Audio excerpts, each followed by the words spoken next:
वर्ष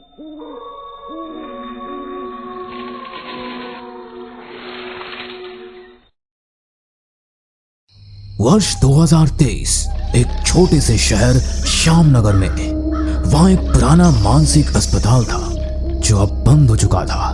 लेकिन उस अस्पताल के बारे में एक अजीब सी अफवाह थी कि उस अस्पताल में एक मरीज था। लोग कहते हैं कि वो एक वैम्पायर था जो लोगों को खा जाता था। उसने अस्पताल के बहुत से मासूम लोगों को मार डाला। डर के मारे अस्पताल को बंद कर दिया गया। लोग उसे श्यामनगर का अभिशाप कहते थे। एक रात एक युवा पत्रकार रोहन ने उस अस्पताल में जाने का फैसला किया। वो उस अफवाह की सच्चाई जानना चाहता था और उसकी सच्चाई पर आधारित एक आर्टिकल लिखना चाहता था। लेकिन उसने सुना था कि जो कोई भी उस अस्पताल में जाता है वो कभी वापस नहीं आता। लेकिन फिर भी उसने वहां जाने का मन बनाया। रोहन अस्पताल के अंदर गया और उसने एक अजीब सी गंध महसूस की।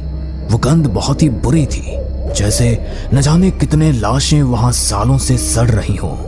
उस भयानक बदबू से बचने के लिए रोहन ने अपने चेहरे पर रुमाल बांध लिया।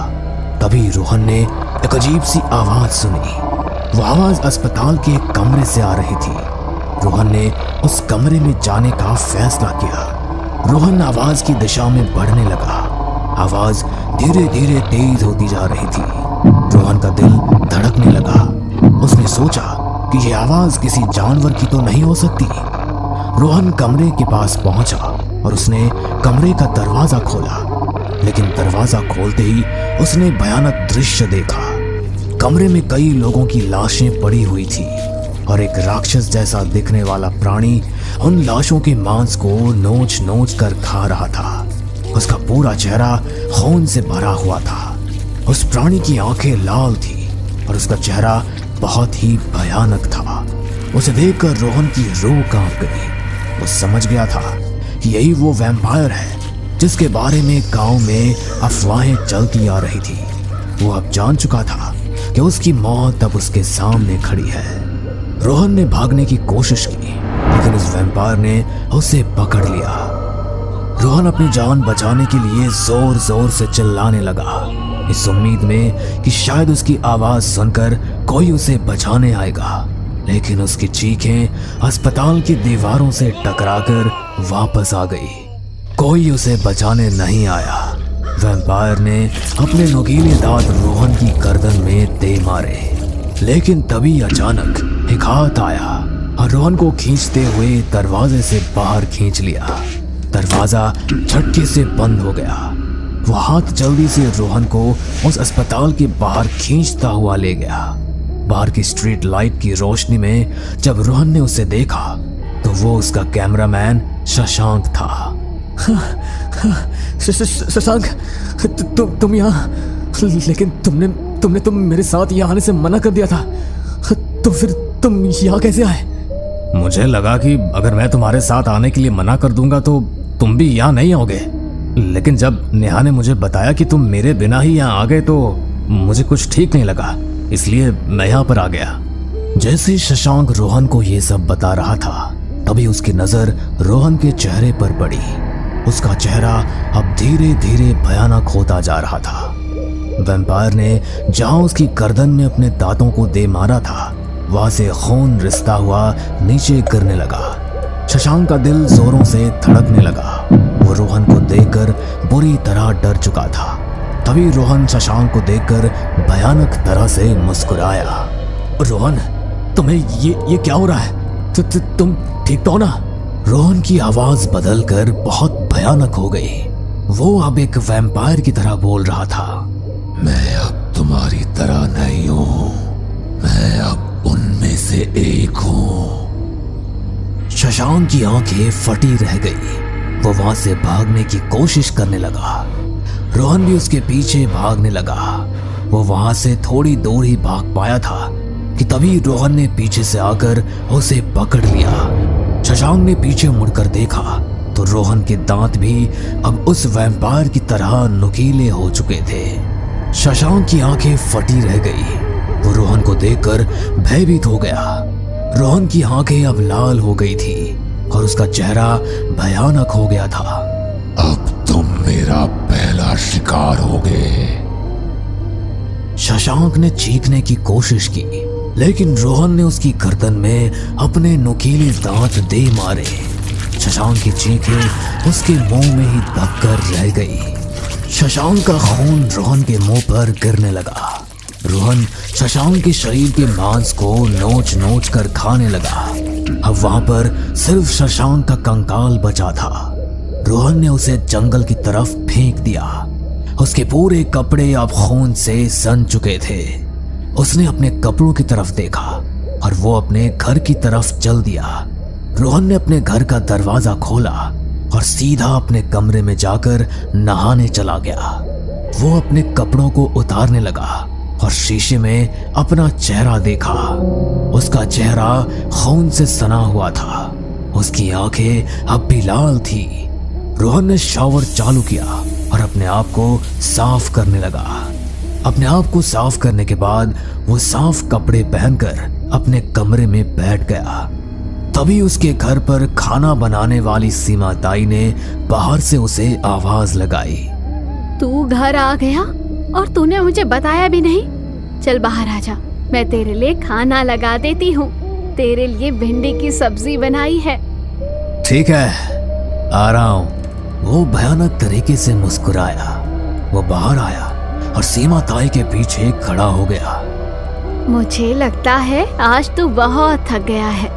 चल कोई नहीं, जल्दी से खाना खा ले, फिर आराम कर लेना।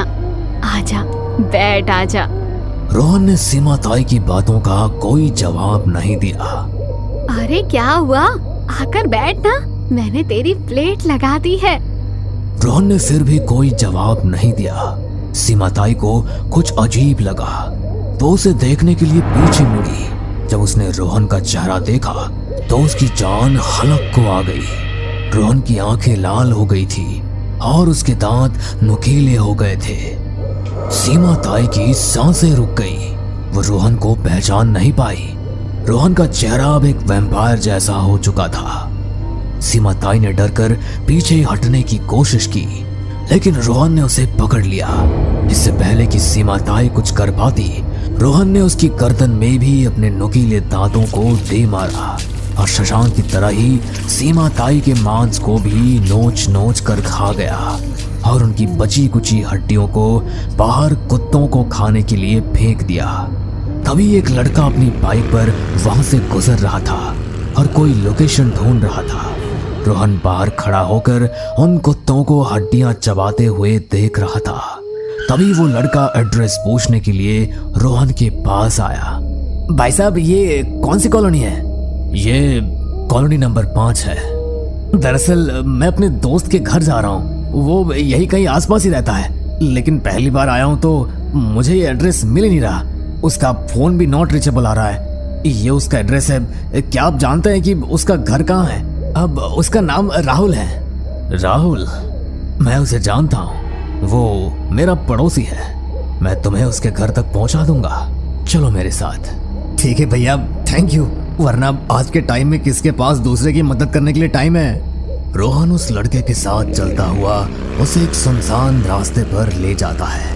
रोहन की आंखें लड़के को देखकर फिर से लाल होने लगी। ये हम कहाँ जा रहे हैं? ये कौन सा रास्ता है? हम आपके घर से काफी दूर आ गए हैं, लेकिन अभी तक राहुल का घर नहीं आया। आपने तो कहा था कि वो आपके घर के पास ही रहता है। इस रास्ते पर तो मुझे कोई भी घर भी दिखाई नहीं दे रहा। चिंता मत करो, बस थोड़ा रास्ता और बचा है। ये रास्ता थोड़ा सुनसान है, लेकिन यही सबसे शॉर्टकट है। हम जल्दी पहुंच जाएंगे। ठीक है, लेकिन मुझे लगता है कि हम गलत रास्ते पर हैं। आप एक बार चेक कर लीजिए। नहीं नहीं, हम सही रास्ते पर हैं, बस थोड़ा और इंतजार करो। कुछ देर बाद वे दोनों एक सुनसान रास्ते पर पहुंच गए, जहां कोई भी नहीं था। हवा में एक अजीब सी गंध थी। उस गंध से उस लड़के का मन खराब होने लगा और उसने पेड़ के किनारे जाकर उल्टी कर दी। लेकिन वहां उसने जो देखा, उसे देखकर उसके होश उड़ गए। आगे की कहानी जल्दी आ रही है आपके अपने चैनल अनकहे किस्से पर। देखने के लिए हमारे चैनल को सब्सक्राइब करें और जुड़े रहिए हमारे साथ।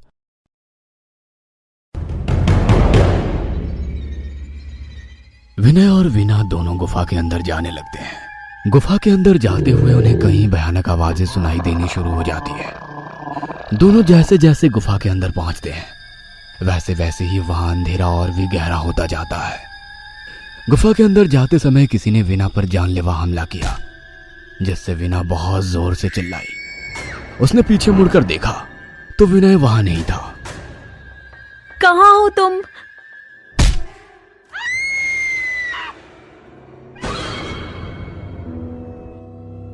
विनय एक अमीर आदमी है जो कि दिखने में बहुत ही साधारण व्यक्ति है, और वहीं दिया एक खूबसूरत लड़की है। दिया के पिताजी ने विनय को अपनी बेटी से मिलाने के लिए उनके घर बुलाया। विनय दिया के घर पहुंचता है। हाय अंकल जी। आओ बेटा आओ। तभी वहीं कुछ ही दूरी पर बैठी दिया विनय को देखती है और गुस्सा हो जाती है। वो विनय की तरफ बढ़ती है। लगता है कभी आपने अपना चेहरा शीशे में ढंग से नहीं देखा और मेरे से शादी करने चले आए हैं। और पापा, आप ना जाने कैसे कैसे लोगों से मेरा रिश्ता करा रहे हो। मैं वापस कोलकाता जा रही हूँ। देखिए दिया जी, आप दोबारा सोच लीजिए। तुम्हें क्या लगता है मुझ जैसी इतनी सुंदर लड़की तुम जैसे साधारण से दिखने वाले आदमी से शादी करेगी?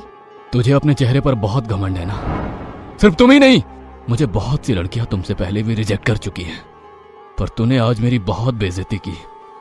इसका अंजाम तो देखेगी। आंखों में आंसू लिए और बदले की भावना से विनय अपनी कार में बैठकर वापस आने लगता है। आज का दिन विनय बहुत ही गुस्से में कार चला रहा होता है। उसका फोन बजता है। विनय अपने फोन की तरफ देखता है कि तभी अचानक से उसकी कार के सामने रोड पर एक बूढ़ी औरत आ जाती है और उसकी कार से टकरा जाती है, जिससे वो औरत चोटिल हो जाती है और वहीं रोड पर पड़ी होती है। विनय गाड़ी से बाहर निकलता है और उस बूढ़ी औरत के पास जाता है। आप ठीक तो है ना? आपको ज्यादा चोट तो नहीं आई ना? माफ कीजिएगा, मेरा ध्यान थोड़ा सा भटक गया था। बूढ़ी औरत उसके पास गिरे हुए एक कड़े की तरफ इशारा करती है और कहती है, मुझे वो कड़ा ला कर दे दो वरना मैं मर जाऊंगी। विनय जल्दी से पास रखे उस कड़े को बूढ़ी औरत को दे देता है और बूढ़ी औरत उस कड़े को पहनते ही खड़ी हो जाती है, पर उसके हाथ पैर में चोट लगी होती है। ये सब देखकर विनय कहता है, आपको बहुत चोट लगी है, मैं आपकी चोटों पर दवाई लगा देता हूँ। इतना कहने के बाद विनय अपनी कार से फर्स्ट एड बॉक्स लाने के लिए कार में जाता है, पर वापस आने पर विनय को वो बूढ़ी औरत कहीं नहीं दिखाई देती। विनय हैरत में पड़ जाता है और फिर से कार में बैठकर दिया के घर वाली बात को याद करके अपने बदले के लिए सोचने लगता है और कुछ समय बाद अपने घर पहुंच जाता है और शीशे के सामने अपने आप को देखकर कहता है, उस दिया से मैं बदला लेकर ही रहूंगा। थोड़ी देर में रात हो जाती है और कुछ देर बाद उसे ऐसा लगता है कि जैसे कोई उसका दम घोट रहा हो। अचानक से विनय की नींद खुलती है और वो चारों तरफ देखता है। वो देखता है कि उसके कमरे के कोने में एक औरत कुर्सी पर बैठी होती है। उस औरत को देखकर विनय बहुत डर जाता है और उससे कहता है, तुम कौन हो और अंदर कैसे आई? याद है आज तुमने मेरी मदद की थी? पर मैंने तो उस बूढ़ी औरत की मदद की थी, और तुम्हें ये बात कैसे पता? मैं वही औरत हूँ। पर उस औरत को तो बहुत चोट लगी थी और आप यहाँ एकदम ठीक बैठी हुई हैं। फिर अचानक से वो औरत अपने भयानक चेहरा विनय की तरफ करती है और विनय उसका चेहरा देखकर डर जाता है। मैं एक चुड़ैल हूँ और जो भी मुझे एक बार देख ले मैं उसे जिंदा नहीं छोड़ती। मगर तुम अगर मेरी मदद ना करते और मुझे वो कड़ा ना देते तो शायद मैं मर जाती। इसलिए मैं तुम्हें एक वरदान देना चाहती हूँ। अच्छा, तो तुम मुझे एक खूबसूरत नौजवान बनने का वरदान दे दो। हाँ, पर इसके लिए तुम्हें एक सुंदर लड़की की बलि देनी होगी और बलि देने के बाद तुम सुंदर बन जाओगे। और सिर्फ इतना ही नहीं, सुंदर बनने के साथ साथ तुम्हें इस वरदान का एक और पहलू मिलेगा। तुम रात में राक्षस बन जाया करोगे। तुम मुझे सुंदर बना दो, इसके लिए मैं कुछ भी करने को तैयार हूँ। इसके बाद वो चुड़ैल वहां से गायब हो जाती है और विनय अपने कमरे से बाहर निकल जाता है। वो अपनी बहन वीना के पास जाता है और उससे कहता है, वीना, आज मुझे एक काम के लिए तेरी जरूरत है। बोलो भैया, मैं क्या कर सकती हूँ आपके लिए? तुम्हें मेरे साथ एक गुफा में चलना होगा।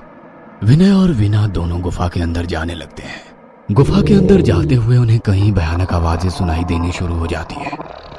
दोनों जैसे जैसे गुफा के अंदर पहुंचते हैं वैसे वैसे ही वहां अंधेरा और भी गहरा होता जाता है। गुफा के अंदर जाते समय किसी ने वीना पर जानलेवा हमला किया, जिससे वीना बहुत जोर से चिल्लाई।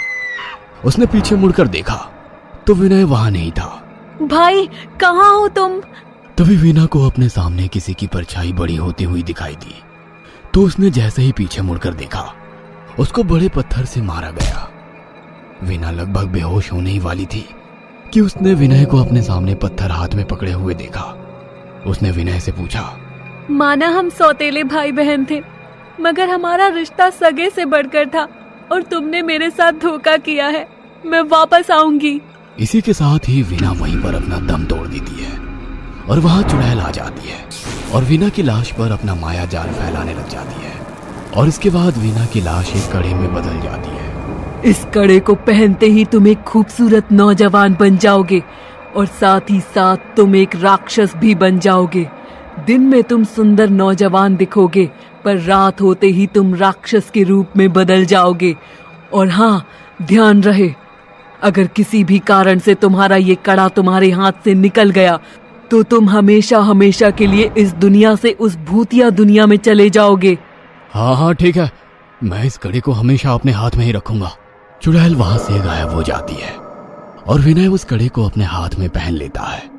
एक तेज रोशनी के साथ विनय एक सुंदर नौजवान में बदल जाता है और उस गुफा से बाहर आकर अपने आप को अपनी गाड़ी के शीशे में देखता है। अब मैं इस दुनिया का सिर्फ सबसे खूबसूरत आदमी ही नहीं, राक्षस भी हूं। 5 साल बाद विनय, जो कि अब एक सुंदर नौजवान बन चुका था और पुणे में नाम बदलकर अभी नाम से रहने लगा था। ये बात एक शाम की है। जिस कंपनी का मालिक अभी था, उस कंपनी के मैनेजर ने उससे एक लड़की का रिज्यूमे दिखाया। अभी ने मैनेजर से उस लड़की का नाम पूछा। सर, उस लड़की का नाम दिया है। बुलाओ उस लड़की को, कल मैं खुद इंटरव्यू लूंगा उसका। अगले दिन इंटरव्यू के लिए दिया को अभी के ऑफिस में बुलाया जाता है। दिया अभी के केबिन में जाती है। सर, क्या मैं अंदर आ सकती हूँ? यस, कम इन। आज फिर से 5 साल बाद अभी के सामने दिया खड़ी होती है। अभी दिया की तरफ बदले की भावना से देखता है। आप जॉब के लिए सेलेक्ट होती है, आप कल से ही ज्वाइन कर लीजिए।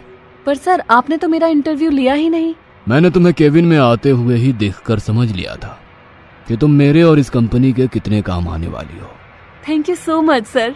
फिर धीरे धीरे अभी दिया को अपने झूठे प्यार के जाल में फंसा लेता है और उसे घुमाने के लिए कई सारी अलग अलग जगहों पर ले जाने लगता है। अभी दिया को कॉल करके खुद के घर पर रात को बुलाता है। रात को दिया अभी के घर जाती है। दिया अभी के घर के बाहर खड़ी होती है। तब वो डोरबेल बजाती है। तभी उसे अपने पीछे से कुछ अजीब सी आवाज आती है। उसे पीछे कुछ दिखाई तो नहीं देता, पर पार्क में कुछ तो था, जिससे वहां पर लगे हुए सभी झूले अपने आप ही चल रहे थे। दिया उन झूलों को गौर से देख ही रही होती है कि अचानक से घर का दरवाजा अपने आप ही खुल जाता है और अभी एकदम से दिया के सामने आ जाता है। सरप्राइज! अरे अभी, तुमने तो मुझे डरा ही दिया था। वो सब छोड़ो, एक्चुअली आज मेरा जन्मदिन है। वाओ अभी, तुमने अपने बर्थडे पर मुझे सरप्राइज दिया, क्या बात है। चलो केक कट करते हैं, आज मैं बस तुम्हारा ही वेट कर रहा था। फिर दोनों मिलकर बर्थडे सेलिब्रेट करते हैं। फिर कुछ लेने के लिए अभी अंदर जाता है। दिया देखती है तो अब तक रात के 12 बज चुके थे। फिर उसे ऐसा लगता है जैसे 2-3 लोग एक साथ मिलकर कुछ बोल रहे हो। दिया, तू अब नहीं बचेगी, मैं तुझसे मेरा बदला लेने आया हूँ। दिया इन सब डरावनी आवाजों को सुनकर बहुत डर जाती है। कौन है जो ये सब गंदा मजाक कर रहा है? अभी, क्या ये आप हैं? मुझे बहुत डर लग रहा है। बाहर हो रही बारिश, कड़कती हुई बिजली और भेड़ियों की आवाजें माहौल को और भी ज्यादा डरावने बना रहे थे। डरी सहमी दिया अभी के कमरे में जाती है और वहां जाते ही उसने जो देखा, उसके पैरों से मानो जैसे जमीन ही खिसक गई हो। उस कमरे में एक राक्षस था जो बहुत खतरनाक दिख रहा था और उस राक्षस की नजर उसकी तरफ ही होती है। क्यों डर गई क्या? यहाँ तो एक सुंदर नौजवान अभी था ना, वो कहाँ गया यही सोच रही हो ना? तुम कौन हो और बताओ अभी कहाँ है? तुमने उसके साथ में क्या किया है? मैं ही अभी हूँ और मैं ही विनय भी हूँ। नहीं, तुम झूठ बोल रहे हो। तुम अभी और विनय दोनों कैसे हो सकते हो? मुझे पता है कि विनय तो कई साल पहले ही मर चुका है। उस राक्षस ने दिया की बात सुनकर बहुत जोर से एक भयानक आवाज निकाली, जिसे सुनकर दिया के रोंगटे खड़े हो जाते हैं। वो बेहद डर जाती है। तो नहीं जानती कि मैंने तेरे लिए बलि दी है और राक्षस बन के तुझे मारने आया हूं। फिर वो राक्षस अपनी उसी भयानक आवाज से शोर करने लगता है, जिससे घर के सभी कांच टूटने लगते हैं और सभी चीजें इधर उधर गिरने लगती है। वो राक्षस अब और जोर से आवाज करने लगता है, जिससे पूरा घर ही हिलने लगता है, मानो कि जैसे भूकंप आ रहा हो। अब काफी भारी भारी चीजें भी दिया के ऊपर गिरने लगती है, जिन सब से वो जैसे तैसे बच रही होती ही है कि पीछे से छत का एक बड़ा हिस्सा दिया के ऊपर गिरने ही वाला होता है। लेकिन नीचे गिरते गिरते उसे एक लड़की का साया बचा लेता है और इन सब से थोड़ा दूर महफूज जगह पर ले जाता है। दर्द से कराहती हुई दिया उससे पूछती है, तुम कौन हो और मेरी मदद क्यों कर रही हो? मैं वीना हूँ, विनय की सौतेली बहन। कुछ साल पहले विनय ने मुझे एक गुफा में ले जाकर धोखे से मार दिया और मेरी बलि एक चुड़ैल को चढ़ा दी थी, क्योंकि वो शक्तियाँ और खूबसूरती पाना चाहता था, जिसके लिए उसे बलि देनी थी। पर मैं तुम्हें उससे बचा सकती हूँ। तुम मुझे कैसे बचा सकती हो? उस राक्षस की शक्ति उसके हाथ में पहने हुए कड़े में है। अगर किसी भी तरह से वो कड़ा उसके हाथ से उतर जाए तो वो राक्षस इस दुनिया से भूतिया दुनिया में चला जाएगा। तभी राक्षस वहां आ जाता है और दिया पर हमला कर देता है, पर वो राक्षस वीना की आत्मा को देख नहीं पाता। फिर वो दिया को हवा में उड़ाकर उससे कहता है, घमंडी औरत, तुझे मुझसे कोई नहीं बचा सकता। तभी एक आवाज आती है, मैं बचा सकती हूँ। फिर वो राक्षस अचानक से तड़पने लगता है, क्योंकि उसके सामने वीना की आत्मा होती है, जो कि अब उस राक्षस को दिखाई भी दे रही थी। और वीना की आत्मा उस राक्षस को अपने काबू में किए हुए थी। तुझे मारने के लिए मैं आ चुकी हूँ। याद है ना, मैंने जाने से पहले कहा था कि मैं वापस आऊंगी। दिया, तुम इसके हाथ से वो कड़ा निकालो, ये वहीं मर जाएगा। मैं ये नहीं कर सकती। दिया, अगर तुमने ये जल्दी नहीं किया तो फिर से ये शक्तिशाली हो जाएगा। मैं इसे ज्यादा देर तक नहीं रोक सकती, इसलिए मारो इसे, निकालो इसके हाथ से वो कड़ा। दिया उस राक्षस के पास जाने लगी कि तभी उस राक्षस ने अपनी शक्तियों को और बढ़ाकर वीना के काबू से खुद को छुड़ा लिया और वीना पर हमला करने लगा। वीना की आत्मा अब उस राक्षस के सामने कमजोर पड़ने लगी थी कि तभी दिया ने उस राक्षस का ध्यान खुद की ओर करवा लिया, जिससे कि कुछ देर के लिए वो राक्षस भटक गया और वीना को एक आखिरी बार उस राक्षस को काबू में करने का मौका मिल गया। दिया ने जैसे ही उस राक्षस का कड़ा उतारने के लिए उसका हाथ पकड़ा, वैसे ही उस राक्षस ने अपना दूसरा हाथ वीना के काबू से निकालकर दिया का गला पकड़ लिया। पर दिया ने भी उसका कड़ा नहीं छोड़ा और कुछ देर बाद वीना ने दिया को जोर से धक्का दिया, जिससे राक्षस का कड़ा उसके हाथ से निकल गया और वो राक्षस इस दुनिया से निकलकर उस भूतिया दुनिया में हमेशा हमेशा के लिए चला गया। दिया रोने लगी। तुमसे बदला लेने के लिए इसने मेरी बलि दी थी। तुम्हें बचाकर अब मेरा काम भी पूरा हो चुका है। फिर वीना की आत्मा एक रोशनी के साथ चली जाती है। हमें पूरा यकीन है दोस्तों कि आप लोगों को ये कहानी जरूर पसंद आई होगी। अगर आपके साथ भी कुछ ऐसे अनकहे किस्से हो चुके हैं तो प्लीज हमारे साथ शेयर करें, हम जरूर अपने चैनल पर उनको दिखाएंगे। हमारी ईमेल आईडी नीचे डिस्क्रिप्शन बॉक्स में दी गई है, तो प्लीज हमारे वीडियो और चैनल को शेयर एंड सब्सक्राइब करें और बने रहे हमारे साथ ऐसे ही अनकहे किस्से और कहानियां सुनने के लिए।